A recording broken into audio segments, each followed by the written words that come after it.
Chers amis fans des Suns, bonjour à toutes, bonjour à tous. Bienvenue dans cette vidéo émission Sunrise, la numéro 7. Aujourd'hui, je suis avec Mathieu. Mathieu, est-ce que ça va? Ça va, impeccable. Et toi, Corentin?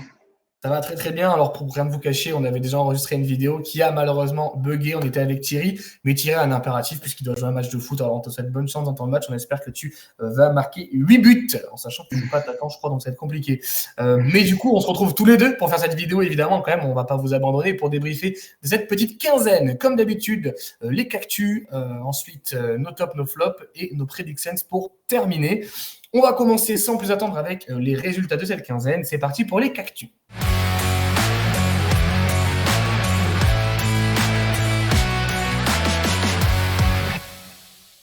Alors Mathieu, comme on l'a déjà dit, mais du coup on va la répéter, on finit quand même cette quinzaine sur un bilan de 5 victoires, 2 défaites. Première victoire chez les Hornets, face aux Hornets, pardon, 120-113. Ensuite, nous avons un déplacement Hawks qu'on perd 122-117. On se déplace, on gagne 130-123 chez les Wizards. Belle victoire chez les Pistons, 125-121. Grosse fessée qu'on a vécue tous en live, 118-192 face aux Cavs. Ensuite, on était gagné chez les Nets, 108-184. Et victoire à la maison cette nuit face aux Wizards, 119-109. Alors, avant de te laisser la main, Mathieu, je voulais quand même vous remercier pour le live qu'on a eu tous ensemble. Du coup, c'était lundi face aux Cavs pour le Martin Luther King Day. Merci pour votre soutien parce que malgré le match qui était une purge totale, vous avez été là avec nous. Du début à la fin, on a pas mal pu discuter, on a bien rigolé, donc merci beaucoup. Ça reviendra évidemment dès qu'on aura d'autres matchs en début de soirée, c'est prévu. Mais merci pour votre soutien.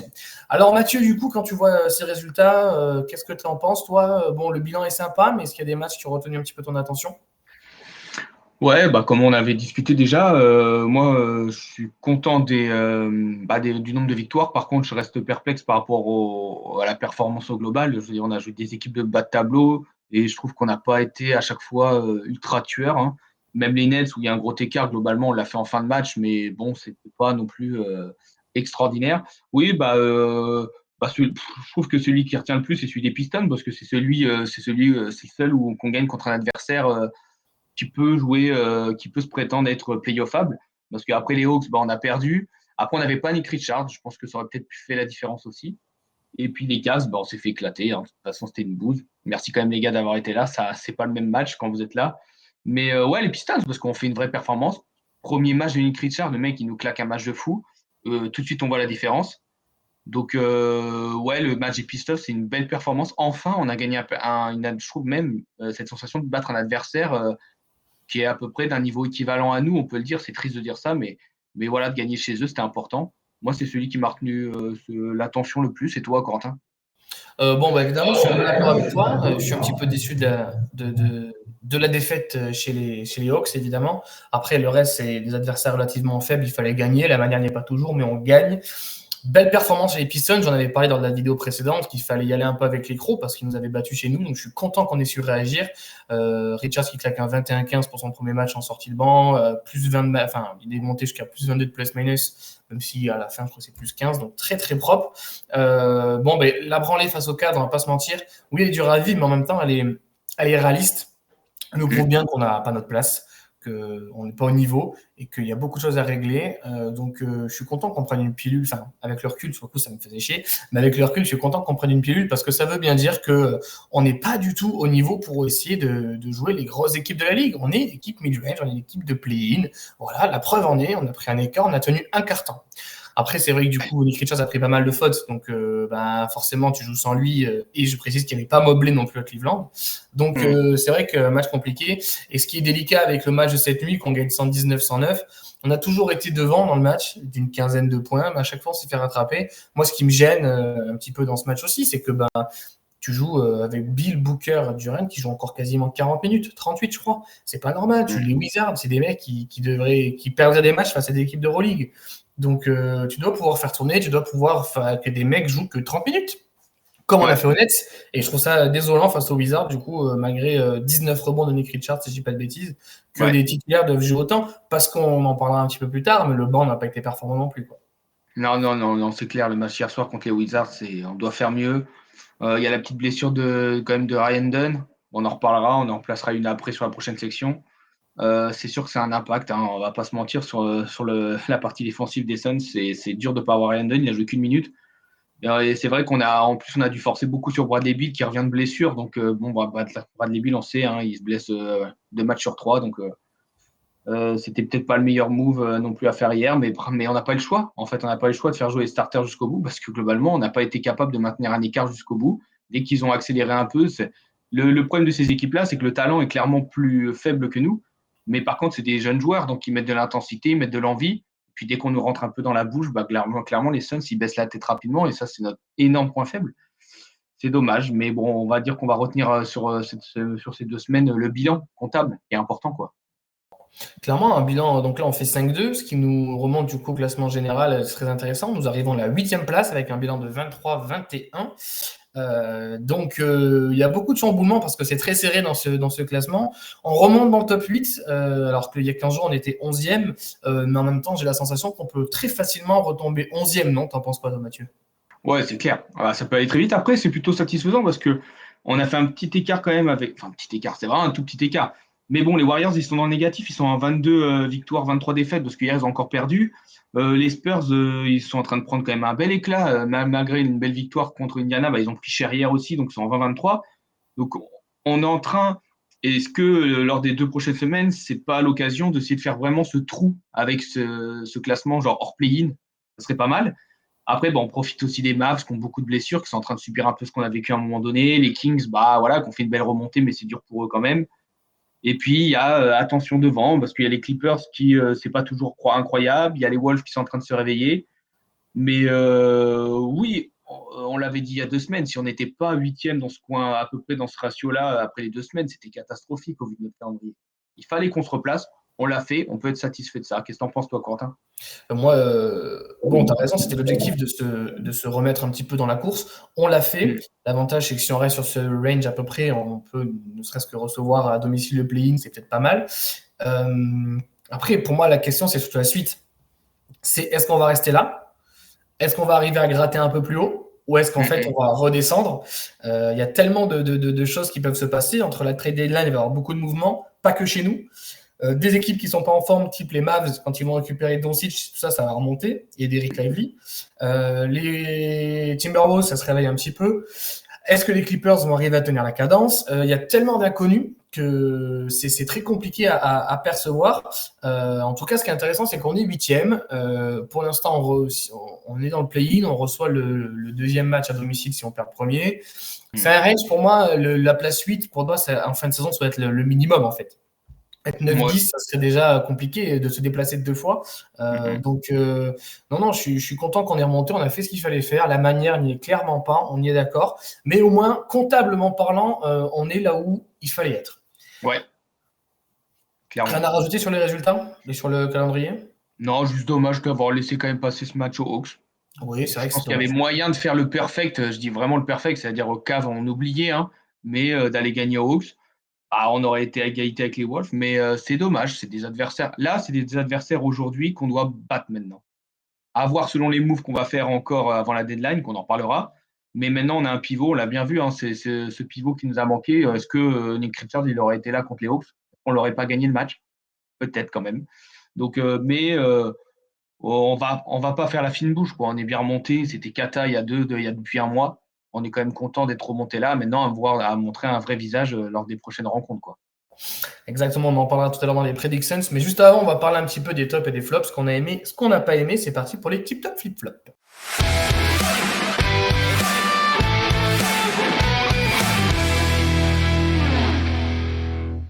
Bon, une quinzaine assez mitigée, on vous l'a dit, dans la production, du moins dans le jeu qui était proposé par les Suns. Mais est-ce qu'il y a quand même des choses qui t'ont plu, toi, Mathieu? Moi, ça serait. Moi, globalement, dans ces 2 semaines, j'ai pas grand-chose qui m'a plu parce que je trouve que, comme j'ai dit, je reste perplexe sur notre équipe au global, notre jeu, offensif comme défensif, clairement. Moi, c'est l'arrivée de Nick Richards, c'est la satisfaction parce qu'il fallait qu'on fasse ce move. On l'a fait, c'est bien. Je trouve que là, ça travaille fort, fort, fort avant la deadline.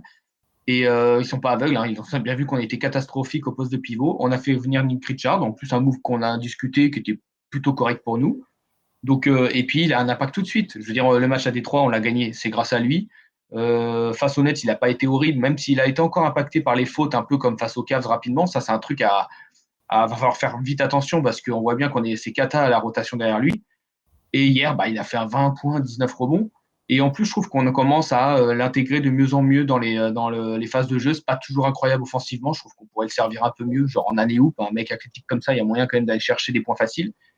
Mais il montre que quand on lui laisse un peu la balle, qu'il doit un peu percuter, il n'est pas mauvais non plus proche du cercle. Alors, il ne va pas falloir faire que ça. Mais ouais, c'est le move. Moi, je suis content de ce move. Aller faire un move, au moins un déjà là. Et Nick Richards, je trouve que c'est un vrai bon move. Je pense que c'est un mec qui a le niveau pour être titulaire en NBA. Il le montre athlétiquement. Donc, c'est mon point positif de ces 2 dernières semaines. Et toi, Quentin? Moi, on va dire c'est 2 joueurs, mais c'est Ryan Dunn. Malheureusement, le fait qu'il se blesse hier sur les Wizards, ça peut porter préjudice pour la suite.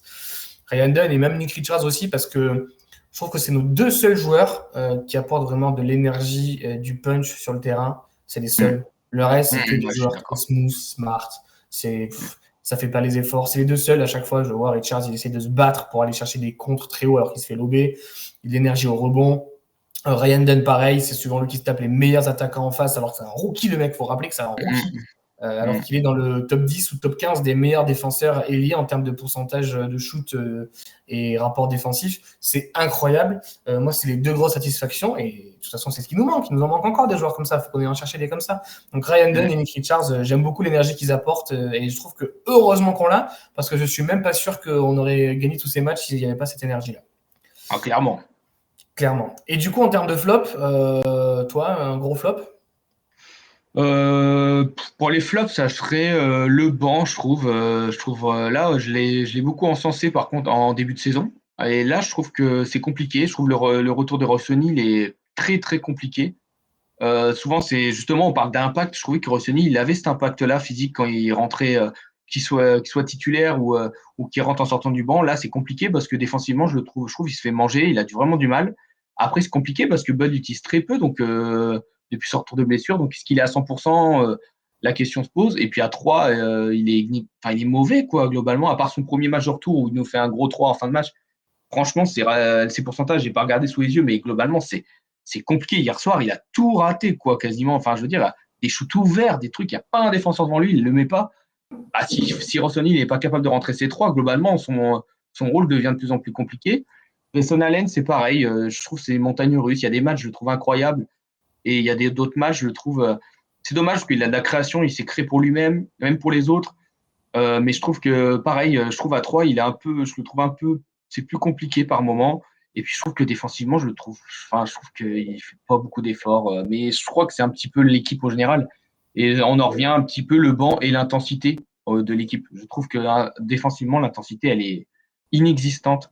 Je trouve que quand on voit des retours il y a Booker souvent qui fait des retours défensifs, mais ça cache un peu la vérité de l'arbre. C'est l'arbre qui cache la vérité parce qu'en fin de compte, dès que défensivement, il ne fait pas plus d'efforts, il lève même pas le bras quand ça shoot à 3. Ils sont vite à dire vas-y, gros shoot, on verra bien si tu le mets.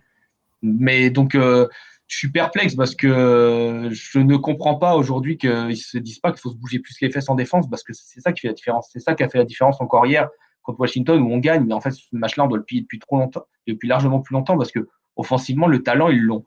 Ils l'ont pas tant que ça. Et Kuzma, qui enchaîne des performances dégueu, hier, il a été bon contre nous. Donc, c'est un signe. C'est-à-dire qu'on n'est pas capable d'arrêter un mec qui, normalement, se fait manger par beaucoup d'autres équipes de la ligue. J'aimerais bien qu'il se bouge les fesses, globalement. C'est un des rares trucs où, toi, je sais, par rapport à KD, tu as du mal avec KD. Je trouve au moins KD, au moins défensivement, je trouve que c'est un des rares qui fait l'effort, au moins défensivement. Il prend les rebonds, il fait des close-out corrects que les autres, je trouve, font pas. Même le retour de Bradley Beal, je suis perplexe. Je sais qu'on va peut-être en parler après. Mais moi, c'est l'intensité défensive et le banc. C'est mes 2 points, vu qu'il n'y a pas Thierry, je l'en pique un. Et donc voilà, ouais, je suis un peu déçu. Je trouve en fait, j'ai l'impression qu'on a cette marge, mais en fait, on fait pas l'effort, quoi. J'ai l'impression que c'est comme à l'école où tu as envie de te contenter de ce que tu as, et puis bon, c'est pas grave, quoi. Et je trouve ça dommage. Et toi, Moi, je suis d'accord avec toi.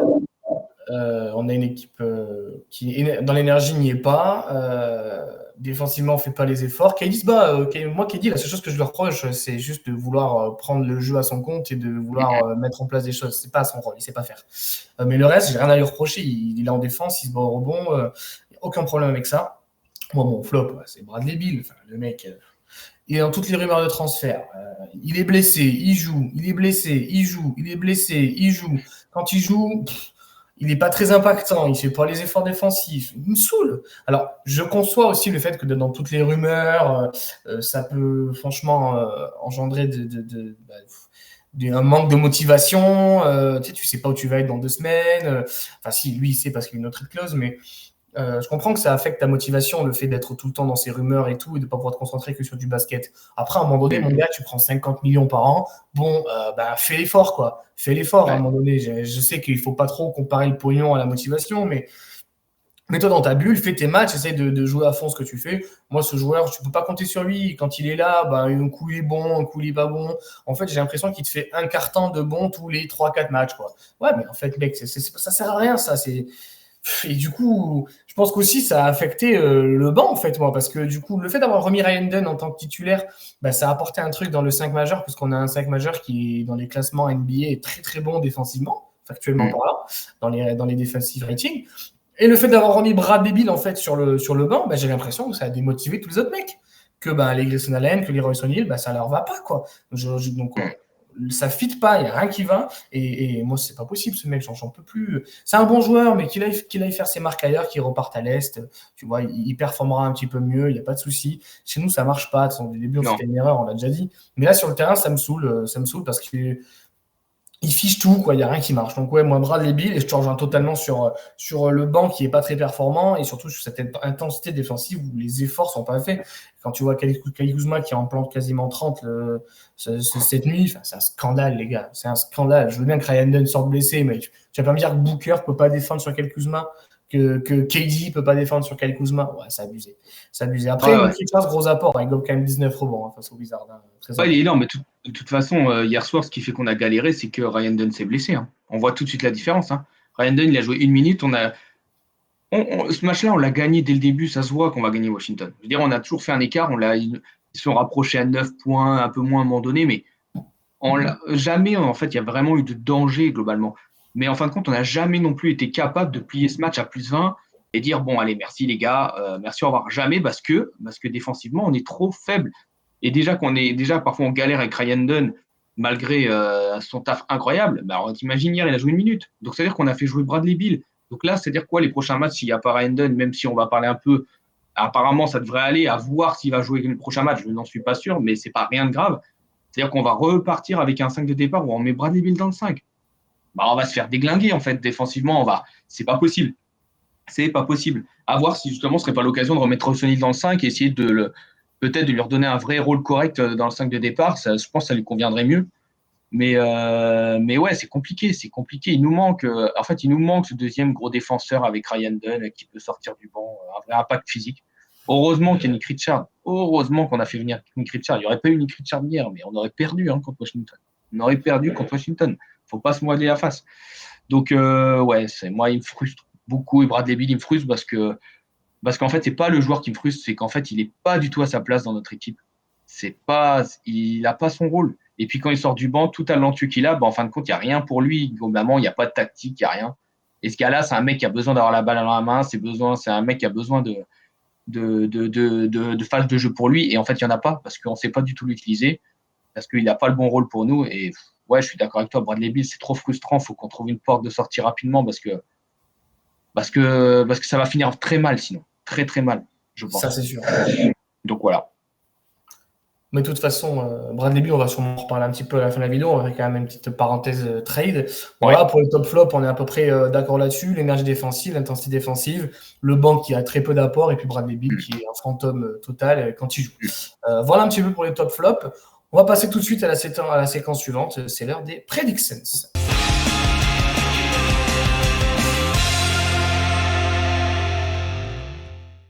Alors, le calendrier est très intéressant.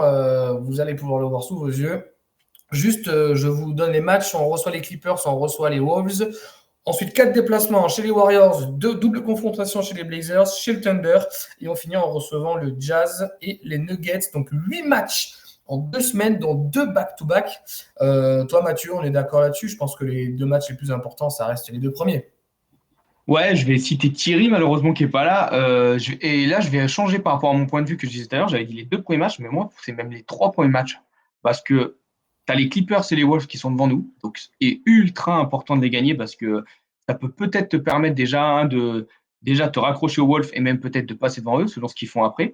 Les Clippers, c'est les montagnes russes. C'est une super équipe parce que c'est une équipe qui se bat à chaque match. Ils ont leur style de jeu. Ils ont Harden qui mène à la perfection. Mais c'est clairement pas. Enfin, je veux dire, les Clippers, on les a regardés dans les yeux en début de saison. C'était une équipe où on disait, OK, ils sont forts, mais en fait, on est plus fort que vous. Donc là, il faut le montrer. Et en fait, je vais rajouter aussi ce match des Warriors. Alors, c'est là-bas, mais est-ce que c'est pas le moment, dès le début de saison, avant la deadline, de les. En fait, de leur mettre bien la tête sous l'eau, Warriors? Parce que là, ils sont en train de galérer. Est-ce que c'est pas le moment de dire, et tu sais quoi, les Warriors, allez, maintenant, c'est fini, t'es gentil, Steph Curry. Nous, les Suns, on veut se battre quand même, on veut jouer, encore le titre, on veut espérer. Vous, par contre, on vous éloigne bien. Partez loin sous la play-in, on vous fait disparaître. Je pense que c'est des matchs ultra importants parce que si tu gagnes les 2 premiers, je serais déçu de perdre aux Warriors. Au vu de ce qu'ils lâchent en ce moment, les performances, franchement, je me dirais, les gars, vous êtes capables de battre les Clippers et les Wolves à domicile, et pas capable de gagner les Warriors qui sont 11e, qui enchaînent les débouses. Non. Donc les 3 premiers matchs, c'est 3. Pour moi, il faut 3 victoires et ça va changer tout ton calendrier et peut-être tout le reste de ta saison parce qu'il y a la deadline derrière. Donc c'est 2 points clés énormes.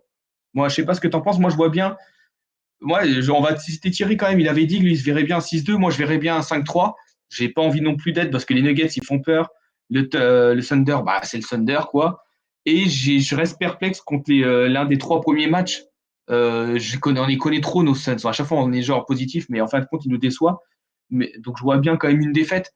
Mais la clé, c'est les 3 premiers matchs. Si on gagne les 3 premiers matchs, mais attends, mais là, le reste, là, enfin, je veux dire, on mettrait quand même avec des performances correctes. Est-ce qu'on dirait pas la concurrence, genre, ça y est, les gars, on revient, et selon le move qu'on peut faire peut-être à la deadline, on peut dire, on va être chiant. Peut-être pas, on va être contender ou autre, clairement, mais peut-être on va dire, on a fait les moves, on a regagné de la confiance. Attention, attention, attention Houston, attention Memphis, si on vous retrouve en playoff, on va vous faire chier, quoi.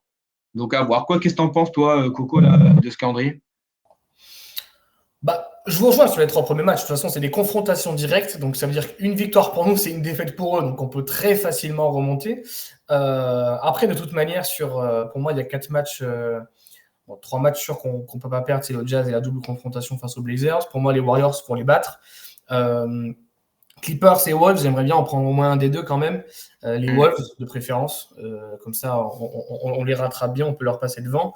Après, ce qui est compliqué aussi, c'est que tu joues 8 matchs en 2 semaines, tu as 2 back-to-back. Potentiellement, tu as un effectif qui va être remodelé d'ici le 6 février parce qu'il y a la deadline. Ça fait quand même beaucoup de paramètres. Mais je pense que pour la confiance et continuer un petit peu cet élan qu'on a eu, même si on a des équipes assez faibles à affronter avant, un 5-3 aussi. Un sec 3, la défaite au Thunder, évidemment qu'il n'y a aucun souci si on perd là-bas, on n'est pas invité. Et la réception des Nuggets, ce dernier match, tu es en back-to-back, tu viens d'enchaîner 8 matchs, tu auras peut-être des nouveaux joueurs dans l'effectif, tu vas affronter une équipe qui est stable depuis 2-3 ans, donc ça ne me gênerait pas spécialement de perdre là-bas. Le seul truc qui est chiant, c'est que tu es à domicile. Mais oui, c'est sûr que 5-3, ce serait l'idéal. Et 5-3, on est embattu surtout Clippers, Wolves et Warriors, quoi. Au moins 2 victoires sur ces 3 matchs. Ouais. Donc, à voir, en sachant que du coup, peut-être qu'on n'a pas Ryan Dunn face aux Clippers, on n'a pas de news. Alors, a priori, comme tu disais, c'est pas très grave, mais peut-être qu'il va prendre 1 ou 2 matchs de repos. Peut-être qu'on le reverra que face aux Wolves. Donc, attention, parce que ça peut aussi faire l'inverse. Si tu commences à perdre les Clippers, à perdre les Wolves, tu perds aux Warriors, tu perds Thunder, tu perds les Nuggets, tu te retrouves en 3-5, là, tu es rebonjour les Spurs, rebonjour les Warriors, on est 11e. Donc, c'est très, très important, là, les 3 prochains matchs, comme tu dis. Si tu gagnes, là, tu commences, tu es à 3-0 ou à 2-1. Déjà, on n'a pas le même discours. Et tu peux peut-être te dire aussi, commencer à mettre la pression des équipes au-dessus en disant les Lakers, les Clippers, attention les gars, on vous colle au basque, on vient de faire un move à la deadline, on en parlera un petit peu après de ce qui peut potentiellement se passer. Attention aux fesses, parce que peut-être vous qui allez vous taper un play-in et nous, on va faire 6e comme l'année dernière. Hein. Donc, c'est clair.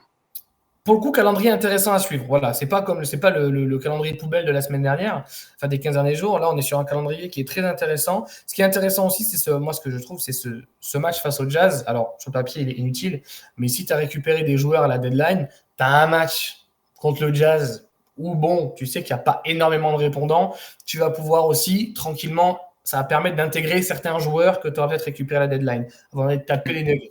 Donc intéressant, calendrier intéressant. N'hésitez pas à nous dire dans les commentaires ce qui vous intéresse comme match et surtout le bilan que vous voyez. Qu'est-ce que vous voyez nos Suns faire? 5-3, 6-2 comme Thierry qui nous avait dit 6-2. Il voyait une défaite uniquement face aux Nuggets et face au Thunder. Donc on vous attend dans les commentaires. Voilà un petit peu pour la quinzaine qui nous attend. On va clôturer gentiment un petit peu ce récap et cette progression pour parler un petit peu des trades qui arrivent, puisqu'on vous le rappelle, la deadline, c'est le jeudi 6 février. Donc, il y a pas mal de rumeurs, on en a parlé. On a déjà fait 2 moves. Donc, le premier move pour récupérer Nick Richards, il y a une vidéo d'ailleurs là-dessus, n'hésitez pas à aller voir la vidéo.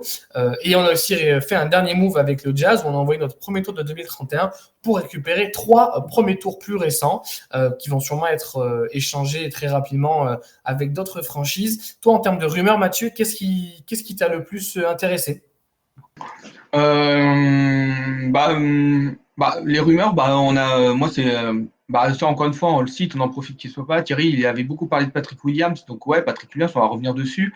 Je suis plutôt content qu'on travaille sur des postes qui nous conviennent enfin. C'est-à-dire, on avait besoin d'un pivot, on l'a fait. On parle d'un ailier athlétique. Patrick Williams, c'est un gars qui a du talent. C'est sûr qu'il est athlétique. C'est un mec qui peut rentrer ses 3. Défensivement, je pense que c'est le genre de mec dans une équipe avec des compétiteurs, il va se battre. Clairement, il va se battre, Patrick Williams. Après, toi, je sais qu'on avait discuté. Son défaut, c'est qu'il a un contrat qui est très, très, très long. Après, ça reste un contrat qui, même si à un moment donné, on ne part en reconstruction, je pense que c'est le genre de mec qui aura de la cote. Il y aura moyen de l'envoyer quelque part facilement, je pense. Donc, le profil est intéressant, c'est vrai. À voir, en plus, on parle de Nurkic et tout. De toute façon, on a récupéré des premiers tours, tu en as parlé. C'est clairement pas, on n'a pas divisé 1 pour 3 pour les garder. On s'en fout, globalement. Donc, c'est pour essayer de foutre des assets à Nurkic ou des gars comme ça. Surtout qu'apparemment, vu l'ambiance avec Nurkic, ça a l'air d'être chaud. Je pense que là, ça va partir. Nurkic, là, c'est pas possible de garder un gars comme ça. Parce que j'ai peur qu'il pourrisse le vestiaire, clairement. Donc, Patrick Williams, le profil est intéressant. Moi, je reste dans le train Jimmy Butler. Moi, j'y crois. Je pense que lui, il veut vraiment partir. Je dis pas qu'aujourd'hui, c'est les joueurs qui ont les décisions finales, mais je pense que ça a un impact. Il veut partir aux Suns. Il y a la rumeur Memphis qui serait chaud, mais bon, lui, il a clairement fait comprendre qu'il resterait pas. Donc, je suis pas sûr que le move de Memphis soit intéressant. Peut-être sur le court terme, mais j'y crois pas. Donc, je pense que c'est en train de travailler fort parce qu'il y a des équipes qui sont en train de s'intégrer. Tu as Milwaukee qui est en train de bouger, qui est en train de dire, tu sais quoi, Bradley Beal, est-ce qu'il n'y a pas moyen? Ces équipes-là, c'est elles qui sont en train de peut-être de nous sauver dans ce move. Donc, à voir. On a récupéré des tours, on a de quoi filer à plein d'équipes. Donc, moi, je suis dans le train de Jimmy Butler, mais par contre, j'aime bien la rumeur Patrick Williams. Ça reste une option B vraiment beaucoup plus basse en termes de niveau, mais qui pourrait être un très bon complément. Par contre, s'il vous plaît, la rumeur Zach LaVine, faites-moi ça partir loin, loin, loin. Je ne veux pas voir Zach LaVine chez moi. C'est hors de question. Et toi, qu'est-ce que tu en penses des rumeurs qu'on a entendues ces derniers temps? Concernant Patrick Williams, c'est intéressant parce que factuellement, tu remplaces un contrat de Nurkic à 18 millions contre Patrick qui ne joue pas, contre Patrick Williams qui vaut 18 millions. La seule problématique, c'est qu'il est à 18 millions tous les ans jusqu'en 2028-2029. Donc déjà, bon, tu as un contrat assez long. Après, moi, ce qui est intéressant avec Patrick Williams, c'est que surtout, pour moi, il ne sera pas du tout titulaire, Patrick Williams. Et ce qui est super intéressant avec ce profil, à la limite, c'est que tu as un super backup derrière KD qu'on n'a pas. Voilà. Après, c'est sûr qu'il va falloir qu'il s'y envoie un petit peu parce que c'est un joueur un petit peu smooth quand même. Et je pense qu'on a assez de joueurs smooth dans l'effectif, si tu vois ce que je veux dire. Donc, ça serait bien, oui, qu'ils se mettent un peu à la maille. Après, tu remplaces un Nurkic qui joue pas par un joueur qui joue, mais je trouve que tu coches quand même une petite case. C'est intéressant. C'est un joueur qui peut être retransférable derrière. C'est pas un souci. Donc, pourquoi pas? Moi, la piste Patrick Williams, pourquoi pas? Comme tu dis, la piste Zach LaVine, pour moi, c'est poubelle. Un swap, déjà, Bill ne veut pas aller à Chicago, donc déjà, c'est réglé. Mais moi, je ne veux pas de Zach LaVine, c'est hors de question, parce que tu remplaces Bill par LaVine, c'est la même chose. C'est la même chose, le même problème, et je vais même encore plus loin, LaVine, il défend encore moins que Bradley Beal. Et il est aussi assujetti à des blessures. Donc, moi, ça, c'est pas possible. Ensuite, il y a une petite rumeur qui est sortie. Alors, je pense pas qu'elle soit fondée, mais je la trouve intéressante. C'est que Nurkic reparte à Portland. Alors, je comprends pas l'intérêt de Portland. Reparte à Portland et que nous, en retour, on récupère du coup Diop Reef et Deni Avdija. Donc, je pense qu'il faudra sûrement y ajouter un petit premier tour et un second tour. C'est pour ça qu'on a splitté notre first pick de 2031. Supposons que ça se fait et tu me dis, t'envoies Nurkic un premier tour et tu récupères Diopris et Deni Avdia. Je suis très content d'avoir contre un joueur, C'est un mec. En braquage. gros, tu perds un premier tour parce que Nurkic ne jouait pas.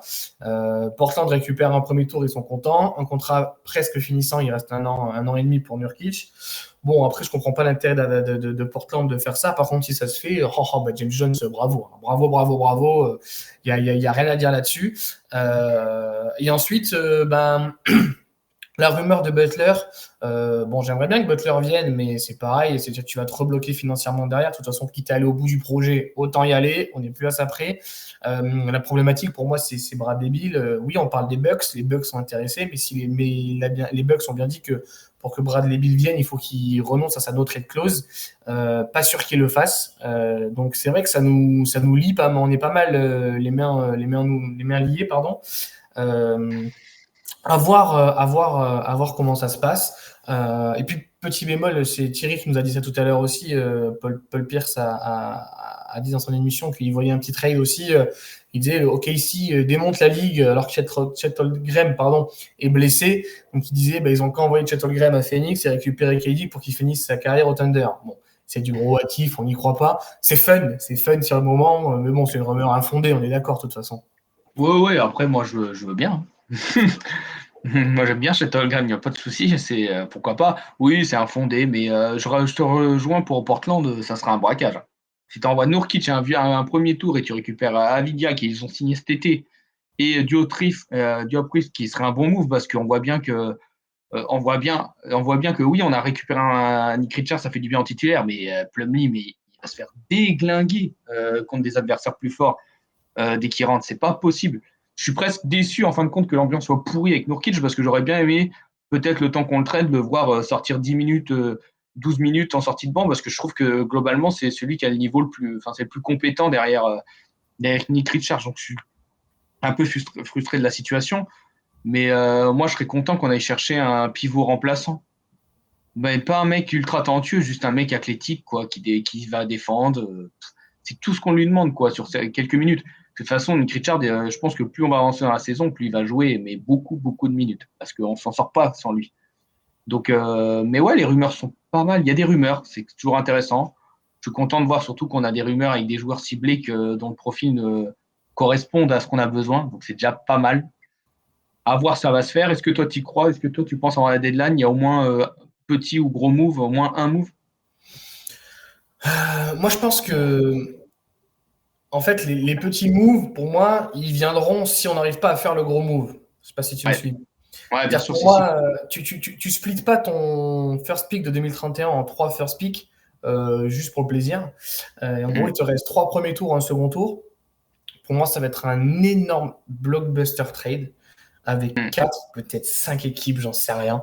Où on va devoir refiler des pics à tout le monde parce qu'en fait, il va falloir nourrir les gens. Si tu veux qu'ils acceptent certaines choses, il va falloir leur donner un pic. Donc, c'est soit entre Miami, Milwaukee, Phoenix, Chicago, peut-être tu auras même Portland, un énorme truc.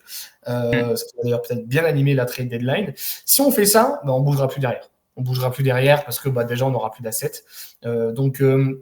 S'il se passe ça, il ne passera que ça. Si on n'arrive pas à créer ce blockbuster trade, justement, je pense qu'on va on va prendre ces pics pour aller chercher peut-être un Patrick Williams à Chicago, chercher quelqu'un à Portland, chercher des joueurs complémentaires qui vont venir compléter notre rotation avec des profils un peu plus intéressants.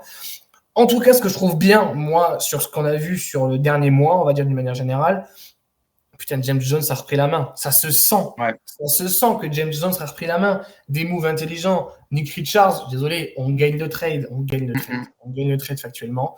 Là, tu splits ton premier tour en 3 premiers tours. C'est intéressant. Alors, le Jazz, ils disent que c'est un pic à haut potentiel parce qu'a priori, en 2031, on devrait être dans les bas-fonds de la ligue, ce qui est fort probable. Mais tu récupères 3 premiers tours moins intéressants, mais qui sont des belles monnaies d'échange pour aller chercher des joueurs complémentaires ou appâter un petit peu le gain pour aller chercher de gros joueurs.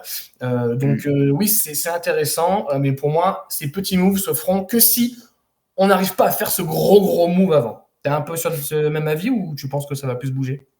Ouais, je pense que ça va plus bouger. J'espère que moi, j'aimerais bien voir ce gros blockbuster trade. J'avoue que j'y crois. Jimmy Butler, quand je dis j'y crois, c'est-à-dire j'y crois qu'il puisse venir. Je dis pas que c'est la bonne solution, mais j'y crois. Après, je suis content, je te rejoins par rapport au fait que James Jones a pris les mains. C'est pour ça que là, quand j'ai vu la rumeur Zach Lavine, je me suis dit, oh non, mais s'il te plaît, non, mais recommence pas, en fait. Recommencez pas à faire venir un gars, ça ne marche pas. Arrêtez, regardez la télé, je sais pas, regardez des matchs. Arrêtez de prendre des noms juste. Je ne comprends pas. Donc, mais je suis plutôt confiant parce que Nick Richards, c'est un vrai bon move. C'est un vrai bon move. C'est un joueur que pas mal d'équipes auraient bien voulu prendre. Je pense que là, ils sont en train de se dire, certaines équipes, en se disant, punaise, on aurait dû bouger, on aurait dû l'amener, Nick Richards. Parce que il a un vrai impact. Oui, on est très faible. Donc, c'est sûr que quand tu fais venir Nick Richards, c'est un impact énorme. Mais un gars qui fait plusieurs fois du 20-19, il a fait énorme face à Détroit, c'est que tu es un bon pivot. Franchement, tu peux pas aller chercher 19 rebonds si tu n'es pas un bon pivot athlétique qui se bat. Même défensivement, franchement, il se débrouille bien. Donc oui, je suis plutôt confiant. Je pense qu'on va faire un move, moi, perso.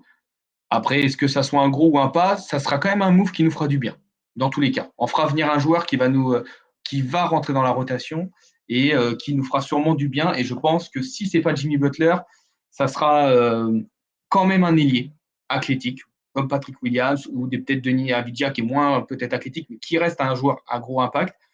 Et peut-être une doublure à Nick Richards un peu plus compétente, plus jeune, quoi, je pense. Toi, tu crois plus à un petit move ou un gros move, toi? En fait, je crois à un gros move, mais je crois pas en Butler. Je sais pas comment dire.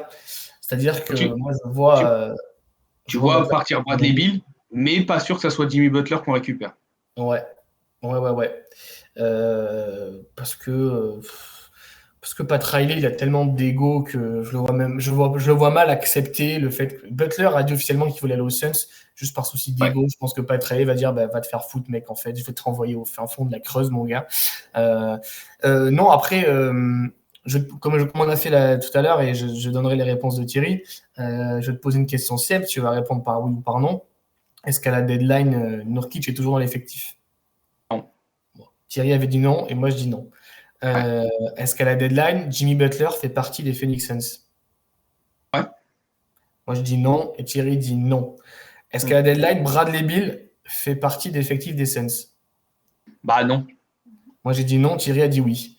Dernière question, est-ce que il nous reste 3 premiers tours et un second tour? Est-ce qu'il nous en reste d'ici la deadline ou pas? Moi, j'avais dit oui, il en resterait au moins un. Pour cet été peut-être. Ouais, je pense qu'ils essaieront toujours de garder au moins un asset pour faire quelque chose d'autre plus tard. Mais c'est vrai que si on fait le move Bradley de Jimmy Butler, il va falloir envoyer au moins tes 3 premiers tours. Il va falloir nourrir tout le monde. Après, on l'oublie vite, mais là, on parle de la rumeur Bradley Beal qui pourrait aller, qui serait pas contre apparemment aller à Milwaukee. Milwaukee, ils doivent gagner aussi, hein. Je veux dire, on est en train de dire, ah, les Phoenix, mais on n'est pas les seuls dans cette situation, hein. Je pense que Milwaukee, oui, ils sont quatrième, c'est l'Est. Voilà, je veux dire, t'as Giannis Antetokounmpo, le mec, à lui tout seul, il gagne plus de la moitié des équipes. On le voit bien, je veux dire, à part lui qui score énormément et Damian Lillard qui score beaucoup, à part Bobby Portis qui, selon les matchs, score un peu, globalement, c'est eux qui font plus de la moitié des points. Donc, mais ils ne gagneront pas. Je pense qu'il ne faut pas être aveugle en disant, oui, ils ont gagné la NBA Cup, mais j'ai du mal à les voir passer en demi New York, Cleveland et Boston. Franchement, je pense qu'il y a 3 équipes devant eux qui les regardent clairement et qui sont plus forts. Donc, je pense qu'eux aussi doivent faire un move. Et est-ce qu'ils sont pas ils vont être pas un peu dans le panic time aussi parce que Yanis, il va peut-être partir. Et Milwaukee, qui perd Yanis, c'est comme nous, ça va être 10 ans, allez, entre 5 et 10 ans de disette derrière. Ça va être cata. Et Milwaukee, ça fait pas kiffer beaucoup de joueurs. Donc, il y a des équipes qui ont besoin de bouger. Donc, est-ce que c'est pas l'occasion de se mettre d'accord en disant c'est quoi, Miami, tu vas pas gagner non plus. Donc Jimmy Butler, est-ce que tu veux le perdre contre rien? Est-ce que tu veux pas choper 2-3 tours de draft? Parce qu'en plus, Miami, quand qu'il pique un mec en deuxième ou fin de premier tour, les mecs, ils font des miracles. Donc eux, ça les intéresse, ces pics de draft. Donc je pense qu'il y a moyen de s'accorder, mais c'est sûr que ça va pas être facile de s'accorder à 4-5 équipes, quoi. Donc j'y crois, mais oui, les premiers tours. Je pense qu'au moins les 3 premiers tours, c'est bye bye. Ouais, je suis d'accord avec toi. Je vais te poser une dernière question avant de laisser toute notre communauté alors que Devin Booker arrive à côté de toi. Le Ouais, futur c'est Devin ça, le Booker futur. drafté par les Suns en Je vous le 2000. cache, hein, c'est secret parce que on est en relation avec Phoenix. Voilà, je peux pas me permettre divulguer parce que les franchises vont sinon sauter dessus. Donc, Je comprends. c'est secret pour l'instant. Attendez quelques années, les gars. Attention au scouting. Non, la dernière question, c'était techniquement parlant, on se retrouve pour l'épisode 8 de Sunrise qui sera le 9 février. Moi, la question que je te pose, c'est est-ce que tu penses qu'on se retrouve avant parce qu'il y a un trade? Ouais, on se retrouvera avant pour faire un trade. En plus, vous l'avez vu, les gars, on essaye d'être encore plus au taquet qu'en début de saison. C'est-à-dire que dès qu'il se passe quelque chose, on essaye de vous le répondre le plus rapidement possible.